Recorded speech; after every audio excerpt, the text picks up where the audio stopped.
Hello बच्चों, hope you all are doing well. तो आज हम क्या करने जा रहे हैं, आज हमारे पास है बहुत कुछ हटके, क्योंकि आज मैं करूँगी relax. Reason part is that today the challenge is meant for you.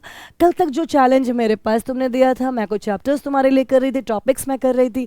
आज से फिर शुरू हो रही है कहानी तुम्हारी। ज़रूर बात है कि मैं अपने बारे में बताऊंगी कि how I am going to help you, कहाँ पे मेरे कॉन्सेप्ट गैलरी की आपको ज़रूरत होगी। अब आप समझ गए होंगे, हमारा एक बहुत ही प्यारा सा वर्ड आ चुका हुआ है कॉन्सेप्ट गैलरी, क्योंकि कॉन्सेप्ट गैलरी में आप जितने कॉन्सेप्ट भर लो कम ही होता है। तो कॉन्सेप्ट गैलरी आपका चलता जा रहा चलता जा रहा। अभी ये इनिशिएशन है, चलो शुरू करते हैं। तो हमारे आज डे नंबर, कुछ लोगों को तो ये थोड़ा सा आइडिया लग भी गया होगा कि कौन सा चैप्टर स्टार्ट होगा, जाहिर सी बात है। तो डे नंबर 28, डे नंबर 28 पे हम कौन सा चैप्टर के साथ हैं? इक्विलिब्रियम।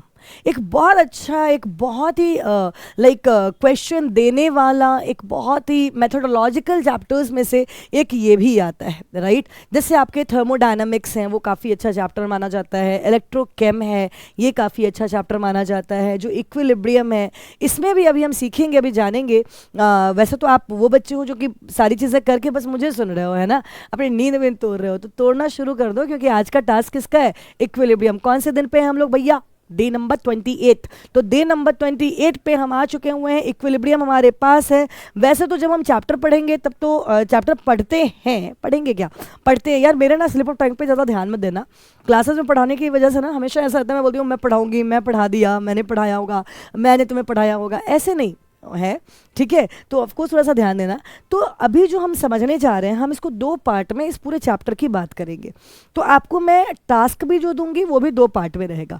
तो इक्विलिब्रियम मतलब ये नहीं कि you are going to do the entire equilibrium in a day. No, you are not going to do it in a day. आपको क्या करना है, first of all you have to initiate with chemical equilibrium, then you have to go for ionic equilibrium.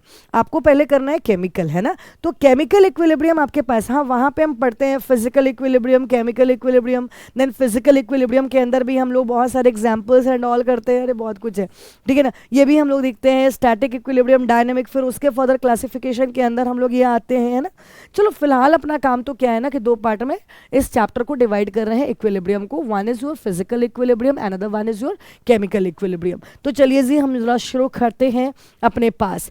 आज के लिए आपको क्या करना है, only concept, you don't have to go for, थक भी गए होंगे क्वेश्चन वोश्चन करके, तो ओनली कॉन्सेप्ट वापस आपके सामने आ गया, मेरा वही पुराना सा हार्ट वाला, है ना। तो ओनली कॉन्सेप्ट। अच्छा, एक चीज़ बड़ा एक बच्चे का मेरे पास आया हुआ था, मेल के अंदर ही आया हुआ है शायद, ये पता नहीं कमेंट वाले में था, कहीं तो था। तो वहाँ पे ना मैंने ये देखा, मैं चेकअप करके भी बताती हूँ। तो मैंने उसमें बड़ा अच्छा देखा था, कहता मैम जब आप पढ़ाते हो ना, पढ़ाने वाले टाइम में तो आप बड़े सीरियस होकर बात करते हो, आधे घंटे बीत जाते हैं, तब एक छोटी सी बात कहते हो, मुस्कुरा के फिर छुप जाते हो आप, है ना। और ऐसे तो बड़े अच्छे से बड़े जॉली मूड वाले आप लगे। सुनो बच्चों, जॉली मूड में होना इज़ वन पार्ट, लेकिन when we are doing our study तो of course fun loving everything, I am okay with that कि सब कुछ होना चाहिए। लेकिन आपका सिलेबस जो वास्टनेस है ना, हम कहते हैं ना कि हर उम्र में हर तरीका है, हर तजुर्बा है। एक नर्सरी क्लास के फैकल्टी जिस तरह से इंडल्ज होकर बच्चे को पढ़ा रहे हैं, शायद हम वो नहीं कर सकते। लेकिन अगर वो नहीं पढ़ाएंगे तो मैं नहीं किसी को समझा पाऊंगी। तो सबका अपना एक तरीका है, वो एक एज है, एक पार्ट है जहाँ पे आपको उस तरह से बढ़ते जाना है। उन्होंने उतने प्यार से इसलिए पढ़ाया ताकि धीरे धीरे आपको ना हार्शनेस भी पता चले कि यस, पढ़ाई क्या चीज़ होती है ना। बहुत सारी चीज़ों पे ध्यान देना, इन सब पे तो बातचीत करेंगे ही। काफ़ी कुछ आ रहा है, मैंने बोला ना कि हमारे चैनल पर काफ़ी कुछ आने वाला है, just wait and watch, right. तो फिलहाल इसीलिए मैं कहूँ कि जब कॉन्सेप्ट आपके पास थोड़ा स्ट्रांग होता है, जिसमें हम थोड़ा भी इधर से उधर अगर माइंड आपका करेंगे ना, तो आपका यू कैन से ना जो कंसंट्रेशन लेवल है वो ब्रेक डाउन हो जाएगा, जो मैं नहीं चाहती रहती हूँ। इसीलिए generally whenever I am into that teaching mode और कोई टास्क मैंने अपने एंड का है, जो मैं टॉपिक वगैरह या कॉन्सेप्ट गैलरी आपको दे रही हूँ, तो देखो उस टाइम में थोड़ा सा सीरियसनेस बनता है ना। फिर तो पूरी मस्ती करने के लिए पूरा टाइम ही बचा हुआ है, ठीक है ना। एड्रेस भी दे दूँगे, पहुँच ही जाना, इस जगह पर ही पूरी मस्ती करेंगे, लेकिन फिलहाल तो पढ़ लो। तो यहाँ आइए, हमारे पास आज का जो सदविचार है हमारा, वो है आपको सिर्फ और सिर्फ कॉन्सेप्ट करना है, क्योंकि एक बड़ा बड़ा उम्दा चैप्टर आप करने जा रहे हो तो थोड़ा ध्यान देना। चलो जी, सबसे पहले आपको क्या करना है, you don't have to go for definition और समथिंग लाइक दैट, ये सब आलतू फालतू काम मत करना। सबसे पहले तुम्हारे पास आ जाएगा ग्राफ रिलेटेड टू, या ये क्या है हमारे पास, ये इक्विलिब्रियम कांस्टेंट है। आपको पता होना चाहिए अगर ये हमारे पास रिएक्शन है तो हमसे बोला जाएगा ना, तो हम प्रोडक्ट का कॉन्सेंट्रेशन अपॉन रिएक्टेंट का कॉन्सेंट्रेशन करके काम करते हैं। इनफैक्ट यहाँ पे अगर मैं आपको बोलूँ कि हमारे को ग्राफ बनाना है तो ग्राफ किस किस तरह के बनाओगे, तो ग्राफ में के की वैल्यू ग्रेटर देन 1, के की वैल्यू लेस देन 1, अरे समझ गए होंगे, समझने वाले सारे खिलाड़ी समझ गए हैं, के की वैल्यू इक्वल टू 1। आपको इस तरह के ग्राफ, आपको 3 ग्राफ बन के तैयार होंगे और उसके अंदर हमारे प्रोडक्ट का कॉन्सेंट्रेशन क्या है, रिएक्टेंट का कॉन्सेंट्रेशन क्या है, जिसकी वजह से वो पर्टिकुलर ग्राफ बना है। इसका पूरा अच्छा वाला कॉन्सेप्ट आपको करके कवर करके चलना है। इन सब में आपको टाइम ये नहीं वेस्ट करना है कि मेरे से होगा या नहीं होगा, है ना। आइए नेक्स्ट हमारे पास है कैरेक्टरिस्टिक ऑफ केमिकल इक्विलिब्रियम। अब इक्विलिब्रियम के कैरेक्टरिस्टिक में क्या है यार, एक तो चीज सीधी सी बात है, इक्विलिब्रियम बोल रहे हैं इसका मतलब reversible reaction, this time not irreversible reaction. Reversible reaction की बात कर रहे हैं, रिवर्सिबल रिएक्शन बोल रहे हैं तो इक्विलिब्रियम जब होगा इसका मतलब क्या होगा, rate of forward reaction is equal to rate of backward reaction या रिवर्स रिएक्शन जिसको हम कहते हैं। इसके बारे में आप बात करोगे, इक्विलिब्रियम किन चीज़ों से डिस्टर्ब हो जाता है, इक्विलिब्रियम कांस्टेंट किन चीज़ों पर डिपेंड करता है, इन्हीं के ऊपर हम बात कर रहे होंगे, ठीक है ना। जैसे अगर कॉन्सेंट्रेशन हमने बदल दिया, अगर हमने कॉन्सेंट्रेशन बदल दिया तो उससे इक्विलिब्रियम बदल जाएगा, लेकिन इक्विलिब्रियम कांस्टेंट जो है उस पर असर नहीं होगा अगर हमने कॉन्सेंट्रेशन बदल दिया। ये चीज़ थोड़ा सा ध्यान रखे रहना, यही थोड़े कॉन्सेप्ट है। फिर आपके पास अगला कॉन्सेप्ट आ जाता है क्या, एक्टिव मास का। आपको ये जैसे मैं बताती जा रही हूँ ना, मेरे पास मैंने जैसे आपको बताया कि of course we do work on your mail और your comment as well. Initial time में तो ऑफकोर्स हम लोग कमेंट भी अच्छे से पढ़ ही रहे हैं आपके, है ना। एक एक कमेंट का कोशिश करते हैं कि वहाँ पे आपको समझ में आए बात आप जो बोल रहे हो, और बड़े अप्रिशिएबल वर्ड्स जो होते हैं उसको भी सुने और फिर इतराएं उसमें बैठ के, ठीक है। तो चलो उससे तो कोई बात नहीं है। यहाँ एक्टिव मास का कॉन्सेप्ट रहता है। एक्टिव मास का मतलब क्या होता है, concentration in terms of molarity, या फिर आप प्रेशर के टर्म में भी बात अगर करोगे तो हम उसको एक्टिव मास का ही कॉन्सेप्ट मान के चलते हैं। इसके बाद हमारे पास आता है लॉ ऑफ मास एक्शन। अब लॉ ऑफ मास एक्शन वैसे तो आपको थोड़ा बहुत याद भी होगा और इसको आपने कवर किया होगा कुछ ऐसा, अगर आपको ध्यान हो, ए प्लस बी, मान लो हमने एक इक्वेशन बनाया, रिवर्सिबल होगा इक्विलिब्रियम की वजह से। तो अगर मैं बोलूँ रेट ऑफ फॉरवर्ड रिएक्शन, तो आप क्या बोलोगे यहाँ पे, आप बोलोगे ए का कॉन्सेंट्रेशन बी का कॉन्सेंट्रेशन, है ना। अगर मैं बोलूँगी यहीं पे रेट ऑफ बैकवर्ड रिएक्शन, तो आप क्या बोलोगे यहाँ पे, सी का कॉन्सेंट्रेशन से डायरेक्टली प्रोपोर्शनल रहेगा। ये मैं नहीं बोल रही हूँ, लॉ ऑफ मास एक्शन बोलता है। कौन बोलता है बच्चों, लॉ ऑफ मास एक्शन।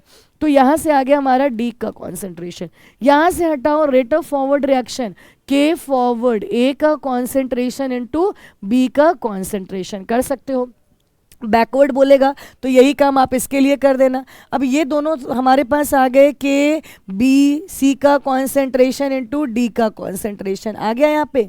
अब इक्विलिब्रियम पे क्या होता है, rate of forward reaction is equal to rate of backward reaction. दोनों इक्वेशन को इक्वेट करो तो तुम्हारे पास क्या आता है, ए का कॉन्सेंट्रेशन बी का कॉन्सेंट्रेशन के बी इंटू यहाँ पे क्या हो जाएगा, सी का कॉन्सेंट्रेशन डी का कॉन्सेंट्रेशन। तो के एफ अपॉन के बी, मतलब यही तो आया हमारा कांस्टेंट। तो सी डी दोनों का कॉन्सेंट्रेशन ए और बी का कॉन्सेंट्रेशन, हाँ या ना, यही काम करना है ना। बस इतना छोटा सा काम तो तुम लोग बड़ी आसानी से कर जाओगे। इसी को हम क्या कहते हैं, प्यार से के एफ अपॉन के वी के लिए एक के लिखते हैं, इसी को हम कहते हैं इक्विलिब्रियम कांस्टेंट। तो इक्विलिब्रियम कांस्टेंट आपको यहाँ पे दो तरीके से समझना पड़ेगा। एक इक्विलिब्रियम कांस्टेंट का जो रिश्ता रहता है वो हमारे पास एक कॉन्सेंट्रेशन के टर्म में आप लिख सकते हो। जो हमारा इक्विलिब्रियम कांस्टेंट है ना, इसको आप दो तरीके से लिख सकते हो, एक कॉन्सेंट्रेशन के टर्म में भी लिख सकते हो, एक प्रेशर के टर्म में भी लिख सकते हो, ठीक है ना। जैसे अभी मैंने आपको दिखलाया यहाँ पे कॉन्सेंट्रेशन के टर्म में रहेगा तो सी का कॉन्सेंट्रेशन डी का कॉन्सेंट्रेशन अपॉन ए का कॉन्सेंट्रेशन बी का, अगर वही इक्वेशन हमारे पास है तो। प्लस अगर उनके साथ उस इक्वेशन के अंदर अगर आपको यहाँ पे ऐसा भी डाल देता कि स्टोइकियोमेट्रिक कोफिशिएंट डाल देता, यहाँ पे स्टोइकियोमेट्रिक कोफिशिएंट डाल देता, तो इसका मतलब क्या हो जाएगा, इसका मतलब है आप यहाँ पे कुछ ऐसे बनाते चले जाओगे। इसी पे थोड़ा सा काम करते रहना, अच्छे से कर लेना बस। इसमें आपके सामने Kc की वैल्यू आपके सामने आ चुकी हुई है, ठीक है ना। अब इसका यूनिट याद रखना, ये सब आता है, mole per litre delta Ng, delta N G, mole per litre delta N G. और प्रेशर वाले में अब जहाँ जहाँ पे तुमने सी रखा है जैसे, तो इसकी जगह पे तुम क्या डाल दोगे, यहाँ पे प्रेशर पी की पी डाल देना कि प्रेशर है, कॉन्सेंट्रेशन जैसा ब्रैकेट वैकेट लगाने की जरूरत नहीं है। तो यहाँ पे आ जाएगा एटीएम, एटीएम के ऊपर delta N G. What is delta N G? Delta N G is change in mole, है ना। मतलब क्या करोगे, सबसे पहले यहाँ पे आप क्या करोगे, प्रोडक्ट का कौन सा, गैसेस मोल की बात करते हैं तो प्रोडक्ट का कॉन्सेंट्रेशन माइनस रिएक्टर, जो हमारे पास कॉन्सेंट्रेशन बोल रही हूँ मैं, जो हमारा प्रोडक्ट वाले साइड में सम ऑफ स्टोइकियोमेट्रिक कोफिशिएंट रहेगा, सम ऑफ स्टोइकियोमेट्रिक कोफिशिएंट रहेगा, राइट। अगर हम देखेंगे इनका sum of stoichiometric coefficient of product minus sum of stoichiometric coefficient of reactant, ये काम आपको बस कर लेना है, इसी से हो जाएगा। यही है sum of stoichiometric coefficient of product minus, इसको हम डेल्टा एन जी बुलाया करते हैं, बस। तो ऐसा कर लेना। फिर Kp is equal to Kc वाला जो एक फॉर्म आपको मैंने बताया भी है, शायद वो रिलेशन भी यहीं पे था। आइए, तो हमारे पास अगला relation between Kp and Kc, तो इसका तो एक ही फॉर्मूला होगा, Kp is equal to Kc R T delta N g. कर जाओगे, ये कर जाओगे, एन जी क्या हो गया, sum of stoichiometric coefficient on product side minus sum of stoichiometric coefficient on reactant side. कर लेना, काम हो जाएगा। होमोजेनस और हेट्रोजेनस, अगर मान लो रिएक्टेंट एंड प्रोडक्ट इन सब का लाइक जो स्टेट रहेगा वो सेम रहता है, तो बस ये ध्यान रखना, अगर डिफरेंट रहता है तो हेट्रोजेनस रहता है। होमोजेनस वाले और हेट्रोजेनस का यही मेन डिफरेंस रहता है, इस पर थोड़ा सा ध्यान देते हुए काम कर लोगे। Kp Kc का अब देखो यार फॉर्मूला तुम लोग को तो थोड़ी ना पूछेगा कि क्या कहते हैं ये आया कहाँ से। अब इस पे क्वेश्चन आता है, दिखलाती हूँ कैसा। यहाँ पे आएगा आपको क्या, यहाँ पे आपको एक अच्छा क्वेश्चन जो आता है वो जरा देखिए। आपको आता है क्या, ये Kp is equal to Kc R T delta N g. अगर इस जगह पे आपको टेम्परेचर की जगह पे 1/r लेना हो जाए तो आपको एक केस बनता है, वहां से Kp is equal to Kc आ जाएगा। अभी मैं बता दी हूँ लेकिन आएगा ऐसा है। दूसरा आ जाएगा लॉग के टर्म में, आपको इसी को अगर लिखना हो तो आपके सामने ये इक्वेशन, इन दोनों पे भी आपको तरह तरह के न्यूमेरिकल बेस्ड क्वेश्चंस बनते हैं। न्यूमेरिकल में भी जरूरी नहीं है कि every time numerical you have to solve only, numerical is somewhere जहाँ पे थोड़ा कॉन्सेप्चुअल पार्ट को भी थोड़ा लाइक न्यूमेरिकल फॉर्म में डाला गया है, वो भी थोड़ा सा ध्यान रखे रहोगे, ठीक है ना। आइए अगला पार्ट हमारे पास, फैक्टर्स अफेक्टिंग इक्विलिब्रियम कांस्टेंट। क्या है इक्विलिब्रियम कांस्टेंट? अच्छा, एक और चीज, तुम्हारा क्वेश्चन यहां से एक और आता है, क्या डेल्टा एन जी की वैल्यू 0 हो जाएगी तो Kp बराबर Kc हो जाएगा, ये वाला सब तो कर लोगे है ना, ये सब बहुत अच्छा क्वेश्चन है। Factors affecting equilibrium constant, presentation. अब ए ने बी दिया, बी ने ए दिया, तो ऑफकोर्स अगर ए से बी जाने के लिए कांस्टेंट की वैल्यू K थी तो बी से ए आने के लिए 1/K हो जाएगी, ऐसा वाला क्वेश्चन है, ठीक है ना। इसमें थोड़ा मैं तो बहुत आसानी से बता दी हूँ, लेकिन क्वेश्चन है, इस पर आपको न्यूमेरिकल्स हैं, बट आपका काम है अभी बस थियरी कॉन्सेप्ट पे ध्यान देने का। स्टोइकियोमेट्री बेटर आप समझ सकते हो। टेम्परेचर, इसमें वैंट हॉफ इक्वेशन को करना, वैंट हॉफ इक्वेशन एक अच्छा रहेगा, वो काम कर लोगे, van't Hoff equation. Concentration, equilibrium constant, ठेंगा फर्क नहीं पड़ता, इनर्ट गैस का भी कोई फर्क नहीं पड़ता, तो ये भी कर लोगे। मल्टी स्टेप वाले में आपको क्या करता है, न्यूमेरिकल्स देता है। जैसे आपको एक रिएक्शन दिया रहेगा K1, उसका रहेगा कांस्टेंट, फिर दूसरे K2, फिर तीसरा K3, और उसके बाद आपके सामने दे देंगे क्या कि अब एक और रिएक्शन है, अब आपको उससे कैसे निकल के आया and what will be the relation between K1, K2 and K3 to find K for the fourth reaction, मतलब equilibrium constant for the fourth reaction. तो वैसे ये क्वेश्चन ना थोड़ा अच्छे अच्छे हैं, न्यूमेरिकल टाइप से है, तो इसके पार्ट्स आपको ध्यान रखने होंगे। हो सकता है ये आपको लाइक वैल्यू में ही पूछ दिया जाए, हो सकता है कुछ आपको वैल्यूज दे के न्यूमेरिकल डिजिट्स में पूछा जाए, तो ये दोनों तरीके से आने वाले क्वेश्चन होते हैं, थोड़ा ध्यान देना है, ठीक है ना। आइए जी, अब आपको एक तो कॉन्सेप्ट है अल्फा DOD, है ना। तो हमारे पास total mole dissociated upon initial number of mole.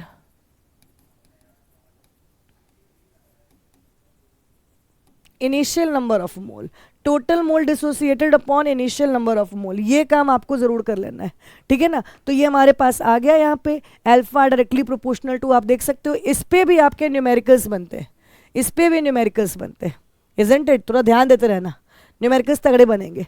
Application में सबसे पहले स्टेबिलिटी, यार कुछ नहीं करना है, K इज इक्वल टू क्या है, प्रोडक्ट अपॉन रिएक्टेंट है। इसका मतलब है अगर प्रोडक्ट बढ़ेगा, सॉरी K बढ़ेगा तो प्रोडक्ट आपकी स्टेबिलिटी बढ़ेगी। Extent of reaction of course same वही बात करना है, मतलब उतना ज़्यादा रिएक्शन आगे बढ़ेगा। डायरेक्शन के अंदर तो सेम वही काम हमारे को करना है। ये 3 चीज़ें हैं जिसके ऊपर हम लोग के की एप्लीकेशन की बात करते हैं। मेरा मेन मोटिव है ली चैटेलियर के ऊपर, वैसे आप तैयार तो करो, लेकिन of course I will try my level best कि मैं ली चैटेलियर के ऊपर आपको एक वीडियो बना दूँ, ठीक है ना। और उसमें अगर मुझे टाइम परमिट करेगा तो मैं इसका भी बना दूंगी, लेकिन ली चैटेलियर का तो बनेगा ही बनेगा, क्योंकि वो बहुत अच्छा कॉन्सेप्ट है, उससे क्वेश्चन आते हैं बहुत दिमाग घुमाने वाले, तो आपको कॉन्सेप्ट गैलरी पूरा मजबूत होना चाहिए, ठीक है ना। तो चलिए जी, ये काम आप कर लेंगे। आज के लिए हमारे को इतना ही काम करना है, ठीक है जी। तो चलिए हम नेक्स्ट डे की तैयारी में फिर लगेंगे।